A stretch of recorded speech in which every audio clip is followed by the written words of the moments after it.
No, that's it. That's it. You got it. That's it. You got a power? Does it extend far enough?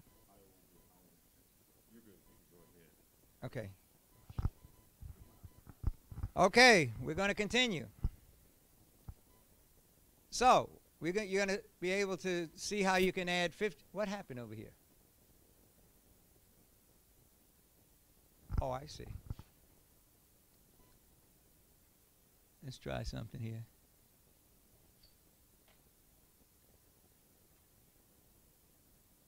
What is going on here? How do I do yeah, you see how is this right?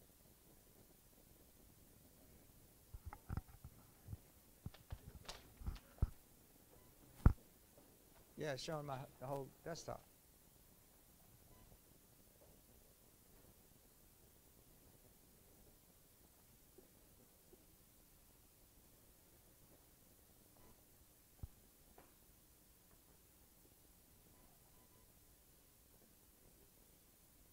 Can I open it again?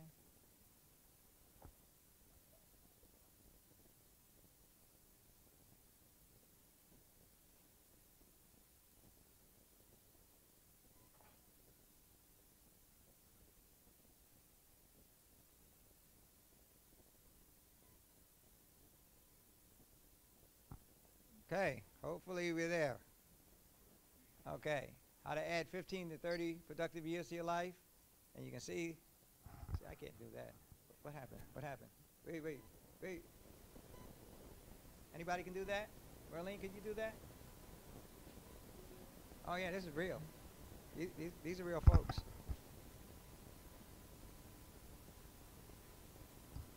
Okay, what happened? What is going on?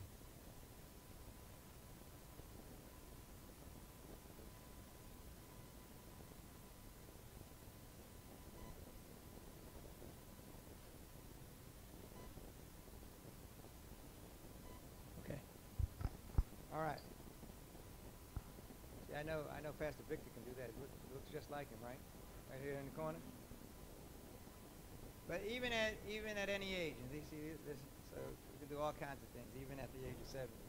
So I'm going to show you how you can use diet to improve your functional integrity. If you remember yesterday, when we talked about meat and dairy, you focused on amino acids. Okay, and when we talked about meat and dairy, now we're going to look at all of the requirements from food. So we're going to have the whole context now, and you'll see actually where meat and dairy fits into this whole hierarchy of nutrients. So what we're going to do in looking at this hierarchy of nutrients, first of all, we need to look at a health continuum, so we have some kind of context for the diet. So there's basically 4 levels of health: dynamic vitality, optimum health, suboptimal health, and debilitating illness. Hopefully this is working. It looks like this is a little off, but I think you can basically see what that is. So, how many people you think what percentage of the population do you think fits into dynamic vitality? Anybody want to guess? 5%. You saw this presentation before. You can't say anything anymore. See, my wife does this. She's seen my presentation 100 times. She's sitting in the back of the room, and I ask her, and she's blurting them out like it's the first time. I said, Elisa, why are you doing this? So anyhow, it's 5%. Okay, how about optimum health? What percentage of the people do you think fit in that category? Yeah, 15 to 20. 15 to 20%. How about suboptimal health? 50, that's a very good guess. 70 to 75%. And debilitating illness is about 5%. The interesting thing here is, you notice this guy has a question mark? This guy's pretty happy. This guy is very happy. Okay? This guy, he's very confused. That's where 70 to 75% of the people that go to doctors, that's where they fit in. They don't have a clue. The doctors don't have a clue. Nobody has a clue. But that basically, and then there's debilitating illness. And quite frankly, when you get to this area, sometimes this can be trauma or some major functional integrity issues where you actually need Western medicine. They're the only ones that can help you. You need to be on some kind of a machine, or et cetera. But remember, I said the other day, this is where the medical profession is really equipped and qualified. They're the best technology in the world. But they're working on all these other guys to get the practice for the few times when it's really appropriate. So now that we're looking at this, let's kind of put it in some kind of context. The people over here, as you'll see, they're focusing on lifestyle medicine. These people in this area are amenable to the traditional medicine. And that's what they're doing. These people, you really don't get into this area unless you're doing some measure of the lifestyle medicine, which we'll talk about somewhat. So, what I'm going to propose is the hierarchy of nutrients. It's a very unique perspective on diet, as I started to say earlier. You probably didn't see this before. Probably never seen it before unless you've seen my presentation on YouTube or something. Because basically, to be very honest with you, it came to me in a dream. I used to work in IBM. And I basically prayed that I can show on one chart, I'd be able to talk to that chart anywhere from 2 minutes to 2 hours. I'm going to show you what that chart is. I can talk about every health issue, all kinds of different diets and everything with one chart. And this is what came to me, this whole thing called this hierarchy of nutrients, okay? Meaning the best to the worst. So what is the hierarchy of nutrients? Basically, before we get there, let's look at the 4 fundamental principles, because it's going to help me to build this hierarchy of nutrients, right?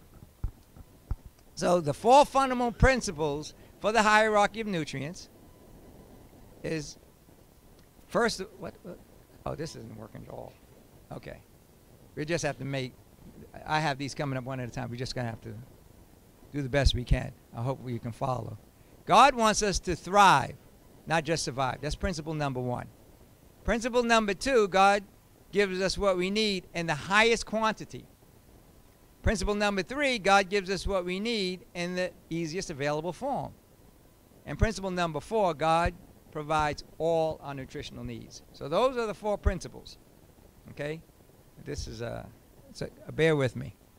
So with this, understanding this, we're going to take all the foods, anything you put in your mouth, I don't care what it is, anything that goes into that 30 feet, starting from the mouth all the way down through the esophagus, all through the small intestine, large intestine, anything that you put in your mouth.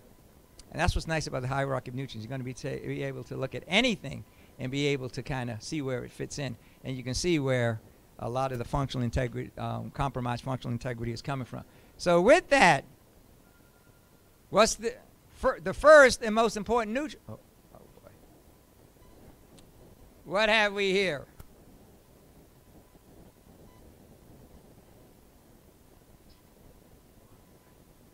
You didn't ask it to. I didn't ask it to either. Okay. So fitting that category of thriving, abundantly available, what's the most abundant nutrient there is? It's air.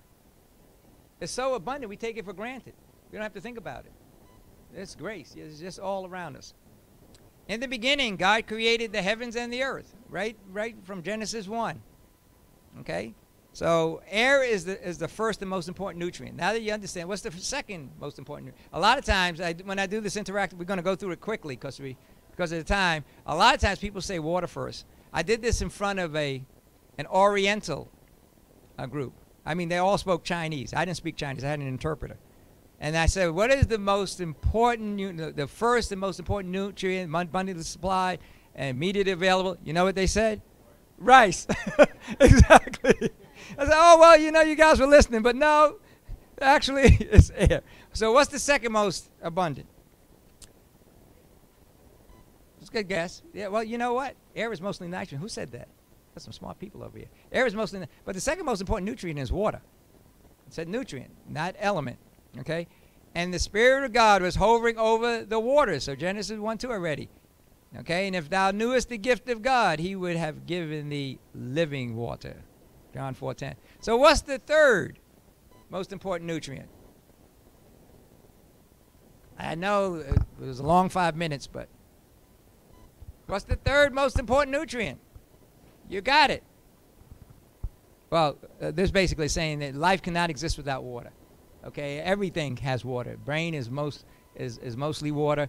Blood, of course, is over 90% water. Brain over 70% water. As a matter of fact, a lot of people that get Alzheimer's, etc., the water content goes below 70%. So now, Is there water in the joints? Is there water in bones? How much water is in bones? Got you. 20 to 25%. So even bone has water. So it's bunny. The next is sunlight. And God said, "Let there be light." And he maketh the sun to rise on the evil and the good. Genesis 1. So those are the first three most important nutrients. Okay? And what's the fourth most important nutrient? Earth. What you get out of the earth? The dirt. Okay? So a lot of you guys saying, when is this guy, what do we got these teeth for? What are we going to get a chance to use our teeth? You know, you got all these nutrients here. What's the next? So this is the first food group, incidentally. You can't live, nothing on this planet, no live thing can live without these kinds of elements. These are the basic nutrients. In the next category, what's the first most important nutrient in the hierarchy of nutrients? What's the most important food? You guess? Anybody want to guess? Somebody say carbs. That's a good guess. Some people say protein. Okay, a lot of times rice comes up too. Wrong group, right? Okay, it's fruit. And God said, "Behold, I have given you every herb bearing seed, and every tree in the which is the fruit.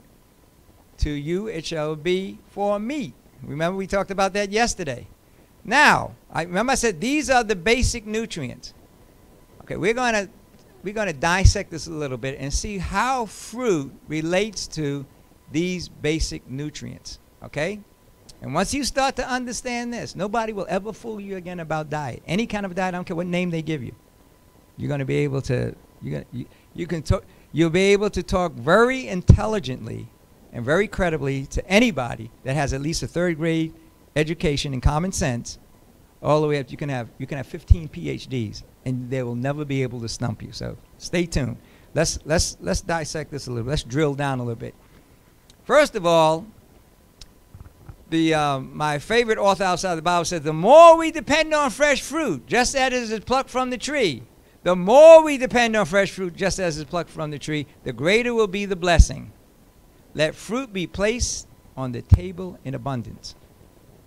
Okay? So that's inspired words. That's not just anybody. That's not Einstein. That's not the American Dietetic Association. So let's continue then. Let's look to see. Oh, wow, this is really, that's supposed to be an arrow, believe it or not. Let's see how, what I'm trying to show is how fruit relates to these.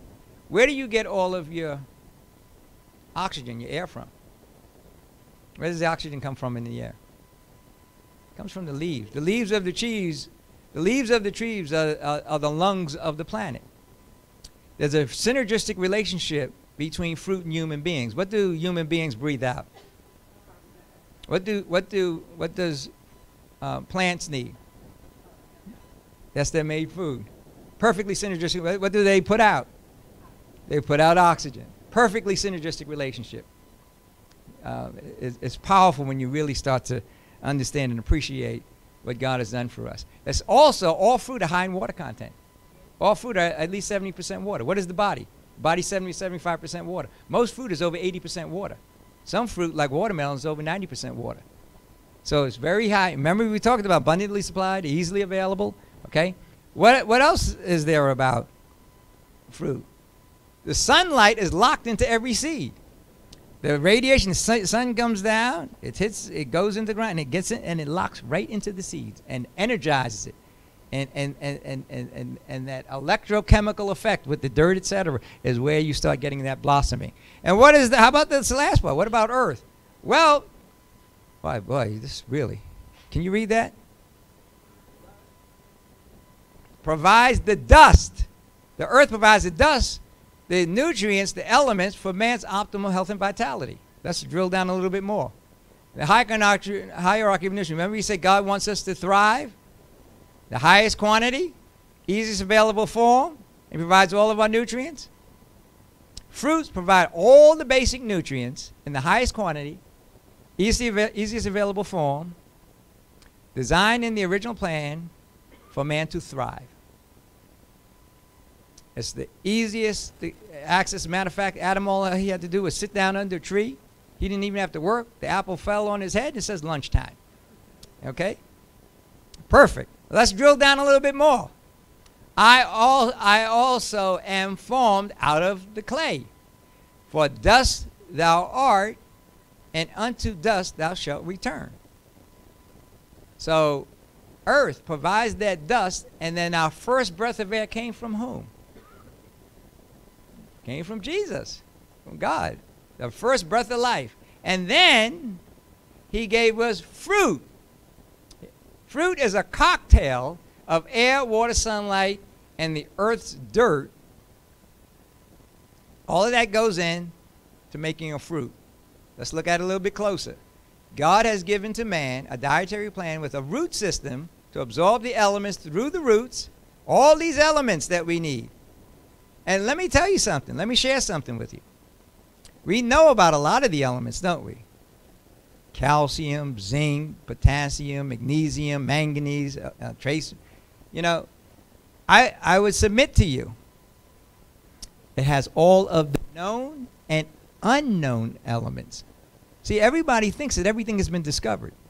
People don't realize a lot of the vitamins and minerals, as a matter of fact, originally things that were called vitamins, we realized they were minerals, and now they're called phytonutrients because they don't know what they are. So we're always discovering new. So the thing that when you trust God and when you listen to him, he knows everything. His wisdom is higher than our wisdom. So things that we haven't learned. So I would submit that all of the known and unknown elements are in there that we are made of. Okay? And the Lord formed man out of the dust. Came out. And then he gave us all the cells and all the tissues in our bodies are formed by the food we eat. And plant foods are God's manufacturing facilities that he provided for sustaining mankind after he formed man from the dust of the earth and breathed into him the breath of life. Food. What percent? It's not a trick question.